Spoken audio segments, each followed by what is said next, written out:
बड़ी खबर का रुख करते हैं हनुमानगढ़ से। बड़ी खबर है, पुलिस ने किसानों पर लाठी चार्ज किया है। जंक्शन के अबोहर बाईपास की घटना है।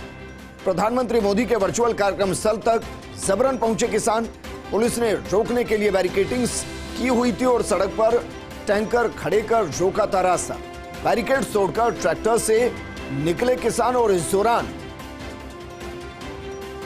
दौरान लाठी चार्ज किया गया। पुलिस ने किसानों पर लाठी चार्ज किया है। हनुमानगढ़ से बड़ी खबर, किसान आंदोलन एक बार फिर से उग्र होता हुआ, क्योंकि जिस तरीके से दिल्ली से लगे बॉर्डर्स को सील किया गया है, किसानों के साथ बातचीत करने की कोशिश हो रही है, लेकिन तनाव की स्थिति बनी हुई है। इन सब के बीच में जंक्शन के अबोहर बाईपास के पास की यह घटना है। प्रधानमंत्री मोदी के वर्चुअल कार्यक्रम स्थल तक किसान जबरन पहुंचे। पुलिस ने रोकने के लिए बैरिकेड्स लगाए हुए थे। सड़क पर टैंकर खड़े कर रोका था रास्ता, लेकिन बैरिकेड्स तोड़कर ट्रैक्टर्स से निकले किसान और उसके बाद उनको रोकने के लिए लाठी चार्ज होता हुआ नजर आया। इस वक्त की बड़ी खबर, हालांकि ऐसा नहीं होना चाहिए। कानून व्यवस्था को बनाए रखना पुलिस की जिम्मेदारी और दूसरी तरफ कानून की पालना करना हर नागरिक का कर्तव्य है। और अगर एक व्यवस्था है, मेरे सहयोगी कपिल मेरे साथ जुड़ गए। कपिल, जरा बताइए, क्या वाकई में स्थिति इतनी तनावपूर्ण हो गई कि लाठीचार्ज करना पड़ गया, और इस लाठीचार्ज में कितने किसान घायल हुए हैं? जी, मैं आपको बता दूं कि अभी काउंटिंग तो है नहीं कि कितने किसान घायल हुए हैं। कुछ किसानों के सिर फूटे हैं, कुछ के हाथ टूटे हैं, और जो लाठीचार्ज हुआ है इसमें कुछ पुलिसकर्मी भी घायल हुए हैं होने की सूचना आ रही है, लेकिन अभी तक का इनकी गिनती का नहीं पता लग पाया है और यहाँ काफी तनावपूर्ण माहौल बना हुआ है। कितने किसान थे जो इस पूरी व्यवस्था को ब्रेक करना चाहते थे और उनको रोकने की कोशिश क्यों की जा रही थी? जी, मैं आपको बता दूं कि प्रधानमंत्री नरेंद्र मोदी का वर्चुअल उद्घाटन चल रहा था, जिस कार्यक्रम को डीएवी स्कूल में हनुमानगढ़ जंक्शन में रखा गया था, और पहले ही किसानों ने कहा था कि हम ट्रैक्टर मार्च करेंगे और ट्रैक्टरों की रैली निकालेंगे इस और प्रोग्राम में एंट्री करेंगे, ठीक है, प्रोग्राम में दखल देंगे। तो इसके लिए पूरा पुख्ता इंतजाम किए गए थे प्रशासन की तरफ से, पुलिस की तरफ से, लेकिन किसानों ने उसके बावजूद भी ट्रैक्टर मार्च निकाला और जबरन प्रोग्राम में घुसने का प्रयास किया। इस कारण वहां लाठीचार्ज की नौबत आ गई। कपिल, ऐसा तो नहीं है कि पुलिस और किसान के बीच में आम आदमी भी फंस गया वहां? जी, मैं आपको बता दूं कि आम आदमी का जो रास्ता था सबका डाइवर्ट कर दिया गया था, किसी को भी इस ओर नहीं आने दिया गया था। सिर्फ किसान और पुलिस ही है इस मौके पर। बिल्कुल कपिल, आप हमारे साथ बने रहिए। तस्वीर आपको दिखा रहे हैं, तस्वीरें जरा देखिए किस तरीके से पुलिस ने बैरिकेडिंग्स की और बैरिकेडिंग्स को तोड़ने की कोशिश किसानों ने अपने ट्रैक्टर से की है। ये तस्वीरें वाकई में बता रही है कि स्थिति किस तरीके से वहां तनावपूर्ण बनती हुई नजर आई, आपस में झड़प होती हुई नजर आई। और तस्वीरों को जरा देखिए, जंक्शन के अबोहर बाईपास के आसपास की घटना। प्रधानमंत्री मोदी का वर्चुअल कार्यक्रम चल रहा था। किसानों ने पहले ही कहा था कि वो मार्च करेंगे और इस प्रोग्राम के अंदर एंट्री लेंगे। पुलिस उनको रोकना चाहती थी, लेकिन ट्रैक्टर से किस तरीके से वो बैरिकेड्स को तोड़ते हुए जबरदस्त तरीके से अंदर बढ़ने की कोशिश करते हुए, उस व्यवस्था को धत्ता बताते हुए जो पुलिस ने यहां आम आदमी की सुरक्षा के लिए बनाई। और ये देखिए तस्वीर, जब किसी भी तरीके से कंट्रोल होने की स्थिति नहीं आई तो फिर लाठी चार्ज किया गया। स्थिति को कंट्रोल करने के लिए लाठी चार्ज किया गया और दूसरी तरफ ट्रैक्टर्स को किस तरीके के साथ घुमाते हुए ये तस्वीर हम आपको दिखा रहे हैं। ये तस्वीरें बता रही है कि स्थिति अभी भी ज्यादा अच्छी नहीं है। ऐसी तस्वीरें नहीं होनी चाहिए। ये किसानों को भी समझना चाहिए, ये पुलिस को भी समझना चाहिए। लेकिन क्या वाकई में किसान इस प्रोग्राम के अंदर एंट्री इसलिए लेना चाहते थे कि अपनी उपस्थिति दर्ज करवाना चाहते थे? देखिए, सिर पर डंडा लगा है और डंडा लगने की वजह से खून निकलते हुए मेरे सहयोगी कपिल जुड़ गए। कपिल, ये कुछ वैसी तस्वीरें जैसे दिल्ली में दिखाई देती थी। भाई, बातचीत से समाधान हो सकता था। अगर मानो प्रधानमंत्री के उस प्रोग्राम का हिस्सा भी बनना था तो ऐसा थोड़ी ना आप ट्रैक्टर लेके घुस जाएंगे अंदर। एक डेलीकेट जा सकता था अंदर। जी विजेंद्र, मैं आपको बता दूं कि प्रशासन के साथ इनकी 3 दिन से लगातार किसान जथेबंदियों की बातचीत चल रही थी, लेकिन वो किसी तरह से सिरे नहीं चढ़ी। प्रशासन ने बड़ा प्रयास किया कि हम लोग इनको मना लें, इनकी जो ट्रैक्टर रैली है उसको दूसरे रास्ते से निकाल दें। इस तरह के प्रयास हुए और अंदर भेजने के भी प्रयास हुए कि 5 आदमी 7 आदमी आप जा सकते हैं, बात कर सकते हैं, लेकिन किसान जथेबंदियों के साथ इनकी जो बातचीत थी वो सिरे नहीं चढ़ी, जिस कारण से आज ये सामने नौबत आई है। लेकिन कपिल, ये तो गलत है फिर। जी बिल्कुल, इसको कहीं ना कहीं अपने जबरन घोषणा कह सकते हैं, गलत भी कह सकते हैं, परंतु किसान भी अपनी बात रखना चाह रहे थे। नहीं, लेकिन कपिल, अगर वो अपनी बात रखना चाहते हैं तो ऐसा थोड़ी ना किसी भी कार्यक्रम के अंदर वो ट्रैक्टर लेकर चले जाएंगे।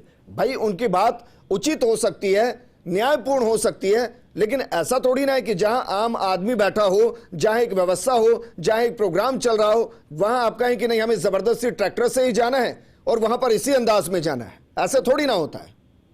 जी बिल्कुल विजेंद्र, इस तरह से जो हुआ है ये नहीं होना चाहिए था। किसान जथेबंदियों को भी अपनी जो मर्यादा है उसको मानना चाहिए था, लेकिन उसके बावजूद भी इस तरह का घटनाक्रम सामने आया है। और अभी की स्थिति वहां क्या है? जी मैं आपको बता दूं कि किसान यहाँ अभी मौके पर हैं खूब सारे, और काफी मात्रा में पुलिस बल और मंगवाया गया है। पुलिस बल काफी मात्रा में तैनात है, और जो एसपी हैं राजीव प्रसाद, उन्होंने पूरी घटना पर अपनी निगाह रखी हुई है। कपिल, अमूमन हमने देखा है कि जब लाठी चार्ज किया जाता है तो ये ध्यान दिया जाता है कि हम सिर पर वार ना करें, कमर पे वार करें या फिर पैरों में वार करें, लेकिन हम कुछ तस्वीरें देख रहे हैं जहां सिर से खून निकल रहा है। जी बिल्कुल, इस आपाधापी में, इस लड़ाई में आमने सामने की यहाँ भिड़ंत हो गई थी। ट्रैक्टर से बैरिकेड्स को उखाड़ने का प्रयास किया गया था, बैरिकेड्स को हटाने का प्रयास किया गया था। इसमें कोई ट्रैक्टर के नीचे भी आ सकता था। पुलिस ने अपना बल प्रयोग किया, और बल प्रयोग करते हुए लाठियां हैं जो कईयों के सिर पर लगी हैं, कईयों के हाथ पर लगी हैं, और कईयों के पैरों पर भी लगी हैं, कईयों के फ्रैक्चर भी आए हैं। जी, क्योंकि तस्वीर मैं देख रहा हूं, जिस अंदाज में ट्रैक्टर को तेजी से निकाला गया है, इसमें पुलिसकर्मी भी नीचे आ सकते थे, इसमें किसान भी नीचे आ सकते थे। ये एक बड़ी घटना यहां घट सकती थी। इस पूरे किसान आंदोलन की इस जगह से, जहां से हम तस्वीरें दिखा रहे हैं, अगुवाई कौन कर रहे हैं? बिल्कुल, किसान जथेबंदियां इसकी अगुवाई कर रही हैं। जो हनुमानगढ़ के कुछ किसान, बड़े किसान हैं, वो लोग इसकी जथेबंदियां इसकी अगुवाई कर रही हैं। जो सरदार बेल्ट के जो किसान हैं, संगरिया से, हनुमानगढ़ से, आसपास के जो इलाका है, साधुशहर से किसान यहाँ इकट्ठा हुए हैं। ठीक है कपिल, आप हमारे साथ बने रहिए।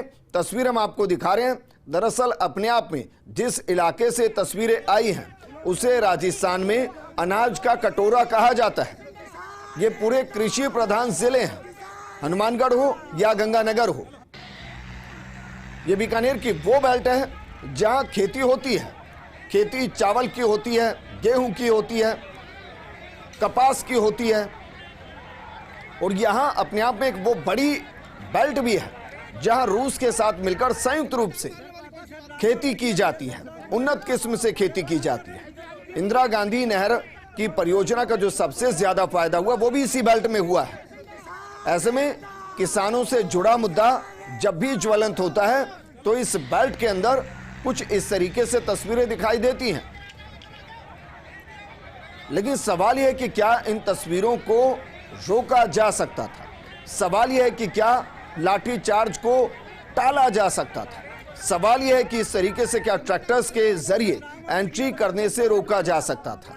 सवाल यह भी है कि क्या किसान संयमित होते हुए इस प्रदर्शन को कर सकते थे? सवाल बहुत हैं और सवाल दोनों तरफ है, और ये फर्स्ट इंडिया के सवाल है कि क्या स्थिति को भांपने में प्रशासन नाकाम रहा? पहला सवाल।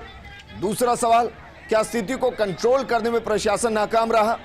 तीसरा सवाल, क्या किसान जानबूझकर पुलिस को उकसाते नजर आए ट्रैक्टरों के जरिए बैरिकेड को तोड़ते हुए? चौथा सवाल, क्या किसान पहले से संगठन जो अगुवाई कर रहा है वो तय कर चुका था कि हालात तनावपूर्ण बनाने हैं? क्योंकि दूसरी तरफ यह भी कहा जा रहा है कि प्रशासन की तरफ से उनको वैकल्पिक व्यवस्था दी गई थी। पहली व्यवस्था एक अलग से रूट जिस पर वो ट्रैक्टर मार्च कर सकते थे। दूसरी व्यवस्था, इस प्रोग्राम के अंदर एक डेलीगेशन को जाने की भी परमिशन दी गई थी। तो क्या जानबूझकर स्थिति को तनावपूर्ण बनाने के लिए यह सब कुछ किया गया है? यह बेहद गंभीर सवाल है, जिन सवालों के जवाब दोनों तरफ से होने चाहिए।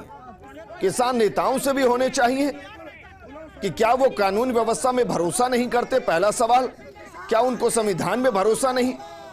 क्या उनको ऐसा लगता है कि इस प्रोग्राम में अगर उनकी प्रेजेंस नहीं होती तो क्या आंदोलन असफल हो जाता? और क्या किसी भी प्रोग्राम जिसमें आम जन की भागीदारी होगी वहां इस तरीके की अराजकता क्या कॉमन मैन के जिंदगी को नुकसान में नहीं डालती? ये तमाम वो सवाल हैं जो उठते हैं और उनके सवालों के जवाब होने चाहिए। और सिर्फ ये काम प्रशासन ब्यूरोक्रेसी का नहीं है, ये काम वहां के राजनेताओं का भी है और ये सवाल वहां के किसान नेताओं से भी होते हैं। क्योंकि तस्वीरें जरा देखिए, अब जरा सोचिए इस तरीके की तस्वीरें आएंगी तो क्या आम आदमी सड़क पर निकलने की स्थिति में होगा? उसको डर लगेगा कि ना जाने कहां पर पुलिस और किसान आमने सामने हो और वो उसकी जद में आ जाए। उम्मीद करेंगे कि जल्दी वहां शांति स्थापित हो, जिनको चोट आई है उनका इलाज हो, बातचीत बैठकर की जाए, स्थिति का समाधान तलाशा जाए और जो वहां के नेता हैं, दोनों ही पार्टियों के या बाकी नेता हैं, उनको सामने आना चाहिए और कहना चाहिए कि शांति बनाए रखनी चाहिए, क्योंकि अंत में बातचीत शांति के साथ होगी, अंत में बातचीत टेबल पर होगी। लेकिन उस बातचीत से पहले ना जाने कितने लोग घायल होंगे, कितनों को चोटें आएंगी।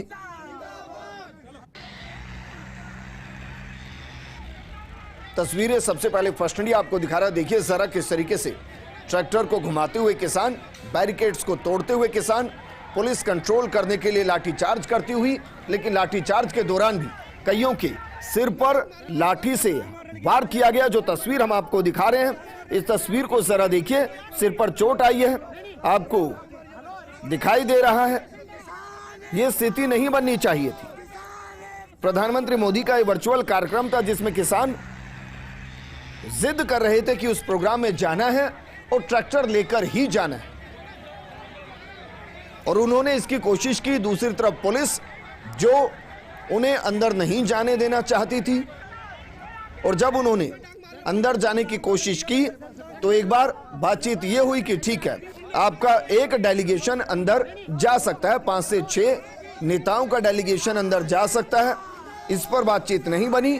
ट्रैक्टर के जरिए ही वो एंट्री करना चाहते थे और उन्होंने इसकी पूरी कोशिश की और पुलिस ने रोकने की पूरी कोशिश की, और इन सबके बीच में लाठियां चली हैं, धक्का मुक्की हुई है, किसानों को चोट आई है, जवानों को चोट आई है।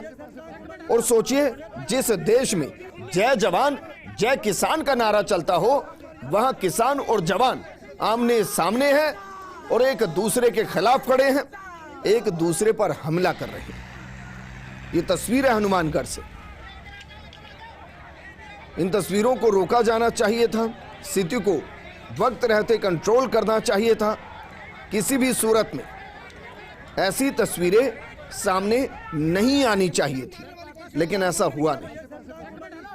तस्वीरें भी सामने आई, तनाव भी सामने आया, जवान और किसान भी आमने सामने आए, और फिर वहां की तस्वीरें जो हम दिखा रहे हैं वो विचलित करने वाली हैं। वो विचलित करने वाली हैं कि क्या वाकई में हम उस दौर में आ गए हैं जब किसान और जवान आमने सामने होंगे, एक दूसरे पर इस तरीके से हमला करते नजर आएंगे।